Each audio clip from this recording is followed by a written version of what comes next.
It's been a year of milestones here at Stocks in Translation. What began as a producer's dream 1 year ago gave way to a brand new show by April. We built that show to break down some of the headier concepts we talk about on a day-to-day basis here at Yahoo Finance. 69 episodes in total with wonderful guests from all walks of finance, some of whom we're going to hear from today. And we've got some surprises in store for the next year, 2025. In January, we moved to the New York Stock Exchange, where Sydnee and I will be sitting high above the floor, not in judgment, but in the spirit of financial inquiry. Today, we're reviewing some of our latest guest look-aheads for the new year, and we're beginning with Joe Brusuelas. He's a chief economist at RSM, and he's been talking and writing extensively about regime change. Let's take a listen. Regime change has been our basic analytical framework since we emerged from the pandemic. Really, it's about the post-pandemic economy. You know, the shutdown of global supply chains finally did what textbooks tell us recessions always do, but really haven't for a long time. Not Powell, not Bernanke, not Yellen. No, it wiped the slates clean. We're in a very different place. Clearly, amongst the small business community, there was real lasting damage and permanent change. When the supply chains reopened, not just the ones here in the United States, but globally, they didn't look the same, they didn't operate the same, and we're in a very different cost environment. You know, in many ways, the 1989 to 2020 period was characterized by the end of the Cold War, the emergence of hyperglobalism, and China exporting deflation. That's over. We're in a new era, multipolar, lots of geopolitical tensions. China is no longer going to be exporting deflation simply because no one's willing to accept their export surplus of manufactured goods. Well, we did. We did it for a long time. That's come to an end because the U.S. current account surplus deficit has just simply gotten so large that the incoming Trump administration is going to focus on narrowing it, right? In some ways, it's a protection of some infant industries like artificial intelligence, quantum computing, having to do with legitimate security interest. But it's also about the industrial defense base, about the manufacturing jobs we have. And we're going to get a very different set of politics, which is going to complement the broader changes in global markets, which means higher interest rates, higher inflation, but you're probably going to have a lot more sturdy or less fragile economy that will be subject to less volatility. Very different set of constraints, but also a very novel set of opportunities for forward-looking investors. My sense is right now that the risks are evenly balanced between their dual mandate. They want to focus both on maximum sustainable employment, or something I would consider full employment, around 4.1% as we talk, and an inflation that looks like it's anchored at around 2% right now, right? I think for the Fed, the risk going forward is that they overdo it with the rate cuts. And given the changing policy matrix out of Washington, especially around tariffs, especially around forced deportations, we could risk a wage price spiral if we get a significant contraction in labor supply. Sounds like no landing, like reacceleration. I love that. It's been a good talking point for 2 years, but you know, I'm gonna go. It's almost over. I'm gonna go all economist on you guys right now. We're in mid-cycle expansion. Can we please drop the soft landing, no landing thing? It's really no longer germane.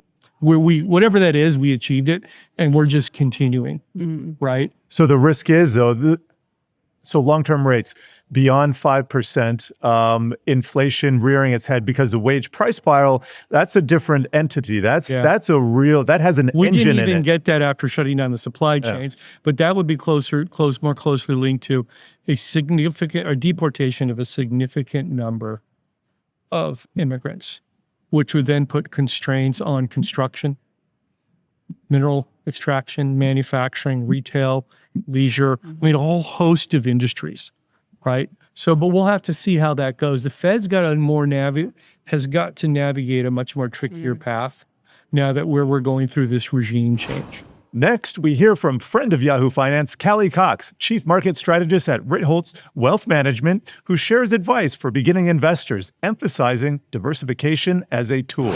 At Ritholtz, we're telling investors to be really careful going into 2025. And this isn't necessarily an AI story, but it has to do with just the stunning rally that we've seen in tech stocks. I mean, obviously, tech is the most interesting catalyst of the year this year. It's one of the reasons why the S&P is up 20+%. And look, the S&P 2 years going too. Yeah. Tech has led both years. Tech is really the superstar of the market. And that's great, but you have to think about balance, especially if you're a longer-term investor, thinking decades or even years ahead. So we've been telling clients to think about balance, especially if you're worried about how expensive the market is. The market isn't just tech. There are other sectors that are less expensive. Expensive, yeah. Well, let me, I had a really good question there for a second, but let me just expand this. All right, so we're talking about some of the sectors and industries that might be great in 2025. How are you thinking about them right now? How should an investor be preparing to buy that proverbial dip, for instance? Yeah, well, I think right now you need to take a good hard look at your portfolio, think about balance again. You know, if you see that you have some really good gains in some stocks, maybe think about, taking some of those profits, rotating into more unloved areas of the market. Obviously, we're at the end of the year, so think about tax loss harvesting or keep taxes in mind when you're making transactions. But I think on the whole, just don't be too nervous, but also keep your expectations low. We've seen an incredible 2 years. But if you have a really long runway, Like Sid. Like She's me, young. She's young. This is basically just for me. Don't you think tech is kind of still the way to go long term? Or we have a number of guests who are saying, don't buy utilities, don't even buy the Dow or the S&P 500, just buy the NASDAQ, buy crypto. You'll be... Not everybody, but that's kind of a theme that younger investors, they need they can just afford that extra juice to kind of swing for the fences early on, or is that not advisable? Yeah, I mean, it's not a bad idea. The problem is not many people can handle the smoke that comes along with crypto and tech. Tech, we'll start with tech. I mean, tech is the superstar of the stock market for a reason, because you take on a lot of risk to get those returns, and it is a sector of hope and dreams in a way. I like hope and dreams. Not big tech. Those are some of the strongest companies on the market. But looking outside of big tech, you have a lot of younger stage companies in public and private markets that you have to be really careful about. But they are kind of the sexy attention-grabbing names that everybody talks about. Crypto, same bucket. I think the crypto space is really interesting. I love learning about developments in the space. And the token names are just great. I know. I laugh over them every day. But crypto is also a young, maturing asset class. Even Bitcoin. I mean, just 2 years ago. Crypto's younger than Sid here. Is it? Yeah. No, 2008. Oh, yeah. Yeah. Okay. I had to think about it for a second. True. Yeah, well, exactly. And that's not necessarily a bad thing, but you have to understand the ups and downs that can come with that. What are the sectors you do like then, besides tech or outside of tech? Since we're talking about balancing. Look, I think tech has some really interesting stories, but when you're looking over the next year, you have to think about valuations and, again, balance. And my mind naturally goes to the economy and where interest rates are heading. So I'm thinking rate-sensitive sectors, banks, real estate. I think consumer discretionary could be interesting, although half of consumer discretionary is Amazon and Tesla, so you have to be careful. But, economically attached rate-sensitive sectors could be really interesting, especially if the economy holds up. One of the things you noted to us, and I want to highlight here, is that earnings breadth is pretty good right now. And in fact, in 2025, every S&P 5 sector is expected to increase its earnings, is expected to grow. That hasn't happened since 2018. So what does that mean to you? It means this rally that we've seen is for real. It's a great sign for How does that square with your caution? Like, you see all that earnings growth. Could investors be getting ahead of that and saying, well, it's easy to get too far ahead of the curve, but how do you think about that? Right. Well, what you said, Jared, is exactly how I think about it. Okay. It's a great sign. Look, I'm not going to complain about profits growing, especially when there are a lot of questions about the economy and if there could be the big proverbial R word coming in 2025. We won't say that here. Don't say it out loud. He must not be named. But, earnings growing is a good thing. My worry is that, yes, we've pulled a little bit of this forward and we might be setting the bar too high in 25. And that's not saying that profits are going to fall off a cliff, but earnings expectations are pretty steep. I think earnings are expected to rise by double digits, at least S&P earnings. So you have to think about markets as the information coming in, but also the expectation of that information. And part of this rally that we've seen in the back half of the year has been on the expectation of profits broadening in sectors outside of tech.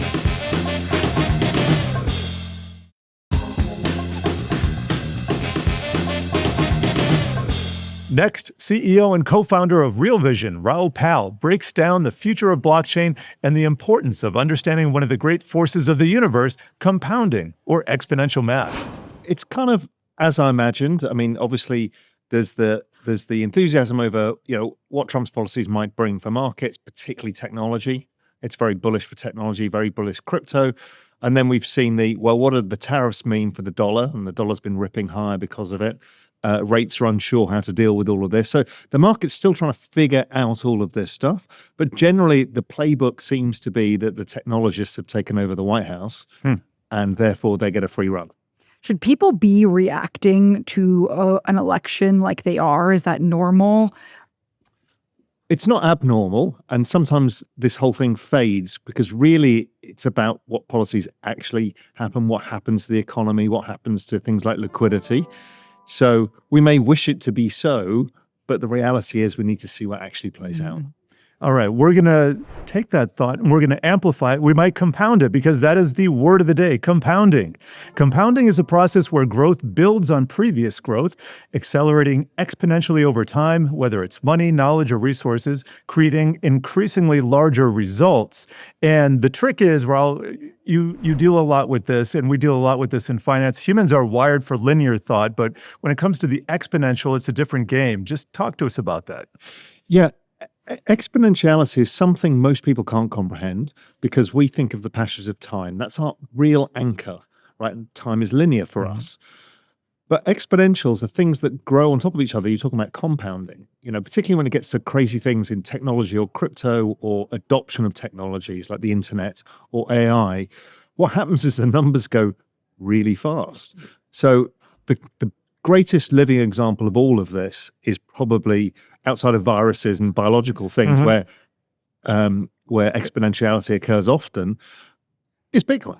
Right? Bitcoin came out, 12 years ago, essentially started trading. It's up 105 million%. You can't get your head around it. And if you divide it by Zimbabwe numbers. I know.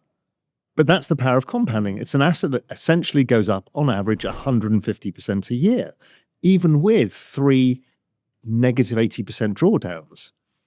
And so you can't get your head around those returns. I mean, I was an investor in 2013.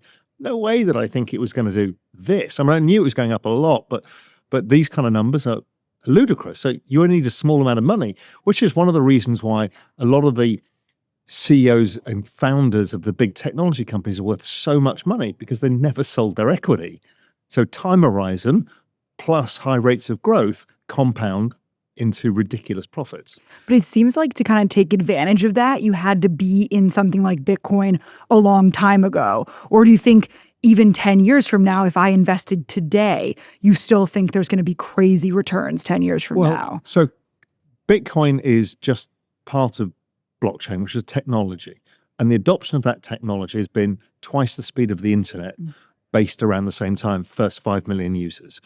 So it's extremely fast. Right now, it's a $3 trillion space in total. But if you extrapolate out the trend rate of adoption, looking how the internet did it, etc., by about 2032, 2034, we get to something like 4 billion users, maybe more, and that would extrapolate to a $100 trillion asset class, in line with other major asset classes. Okay, so that's $3 trillion to $100 trillion. So we're only 3% of the way there.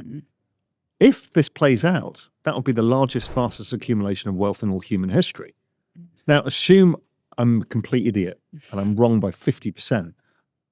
It would be 50 trillion, which is the entire 100-year accumulation of value the S&P 500's had.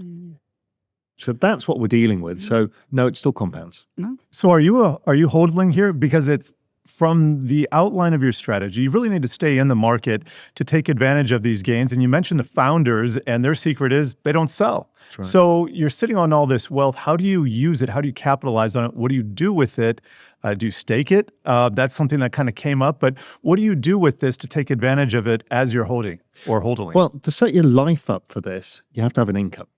Because if you're not going to take money out of the market, because it compounds so much, every penny you take out, the expected future return is diminished. That's the nature of the question. Right. To put it in perspective, the NASDAQ divided by Bitcoin, essentially, the NASDAQ has fallen 99.99% in 12 years versus Bitcoin.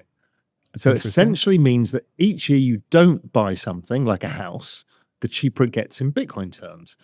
So really you want income to deal with that. If not, you can't. And then you've got three strategies. One is just hold it and do nothing. That works over time, but it's very cyclical. The other one is try and time the cycles and try and lower your exposure at the top of the cycle, buy at the bottom. We've seen that movie. Yeah, that's pretty hard to do. The other one is what I've tended to try and do is accept the cycles and say, well, if the price is weak and it's down 80%, buy more. And what happens is you compound even faster. So your dollar cost average. Finally, Invesco's chief global market strategist, Christina Hooper, breaks down the business cycle, SMID caps, and central banks. I think that's a good time to segue into our phrase of the day, which is business cycle, and it ties into all these interest rates that we're talking about. So here's the definition of the business cycle. It's the economy's recurring pattern of growth and decline, which occurs in phases. So we have the expansion or growth phase, we have the peak, which is the highest point, the contraction, which is the decline, and then you have the trough, which is the lowest point. It's pretty simple, but sometimes we don't even know exactly which phase we're in. And just tell us, how do you see the business cycle, and how does it help you frame your discussions? Well, I think it's important to recognize that we tend to have stocks act in certain ways in anticipation of different parts of the business cycle and in being in parts of the business cycle. So, for example, I think right now what we're seeing is stocks anticipating an economic reacceleration next year. And so I think we're going to see small caps and mid caps perform better, cyclicals perform better because they're more sensitive to the economic cycle. I think we're also likely to see some international equities perform better as well.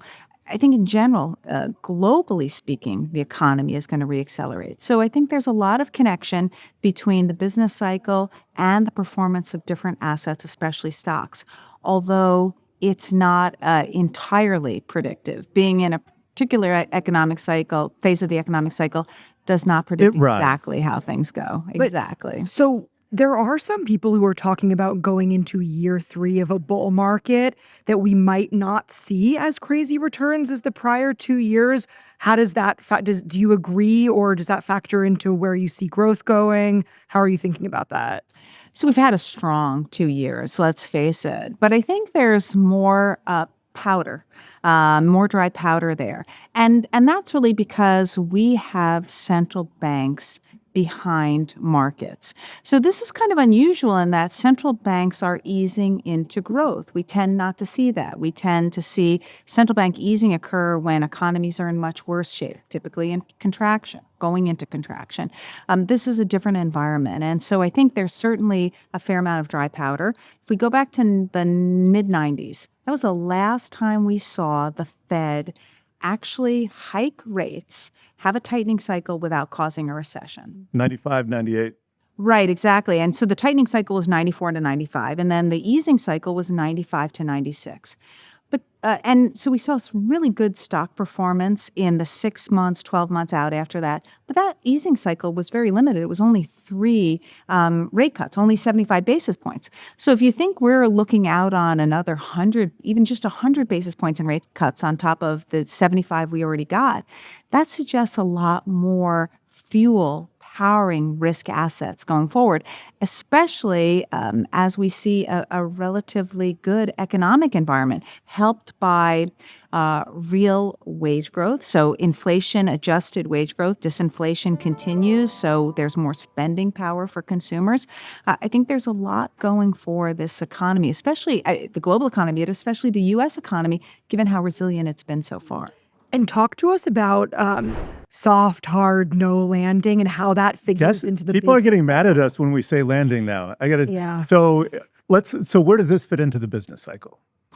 So I think what we're seeing is a very soft landing. So we're not going to see a recession in the United States, and arguably it's not much of a landing at all, right? It's a slowdown, and then a reacceleration. And we can have that in business cycles. They're not perfect. There can be mid-cycle slowdowns. There can be Mid-cycle expansion is what we're hearing. exactly. And so that's what we're seeing. And that's what I anticipate we'll continue to see in 2025 is that a very, very modest slowdown followed by a pretty significant reacceleration. And that is the kind of environment that I think is quite good for all kinds of risk assets, but especially stocks. And you also have the animal spirits created by the potential for deregulation. So there's a lot going for it. Now, there are also some concerns, right? Let's talk about rates and the higher dollar as a perfect example of some concerns. Historically, higher rates and the higher dollar sometimes derail or at least are concurrent with equities rolling over. So any concerns here for you? Because we've seen them both elevated and moving higher pretty quickly recently. So much of the dollar's movement has to do with expectations around monetary policy. And we've just seen such a resilient U.S. economy that expectations have changed in the last 2 months about how much the Fed is actually going to ease. But I think we're going to get significant easing. That doesn't mean, though, that the U.S. dollar weakens a lot. I think it weakens more relative to some currencies than others. I think the euro weakens a lot more because the expectation is with weaker data that we're going to see more ECB easing than we're going to see Fed easing. That's okay. It's relative. Exactly. It's relative. And I think the bigger picture is that the Fed is easing. I think so. No dollar wrecking ball just yet. I don't think so. Okay. I don't think so. I mean, I think what we should worry more about is the potential for short-term sell-offs because of the application of tariffs. Mm-hmm. They could be long-term tariffs if long-term sell-offs if the tariffs are kept on for a long time. But to me, I'm not too worried about the dollar thus far. I think we're going to get enough easing in the next year that we're not going to see the dollar go up a lot. Tell me in layman's terms again, what is the situation with the dollar? Why would the dollar tend to rise when the Fed starts to cut rates? Well, it's expectations around other central bank activity. So, and a few other, factors impact the dollar, including growth expectations. And so the economy's been in good shape. So if it strengthens and you have the Fed not cutting very much, that can send the dollar higher. Thank you for watching Stocks in Translation. Be sure to check out our other episodes of the show on the Yahoo Finance site and mobile app. We're also on all your favorite podcast platforms. So be sure to leave a comment, and subscribe wherever you get your podcast.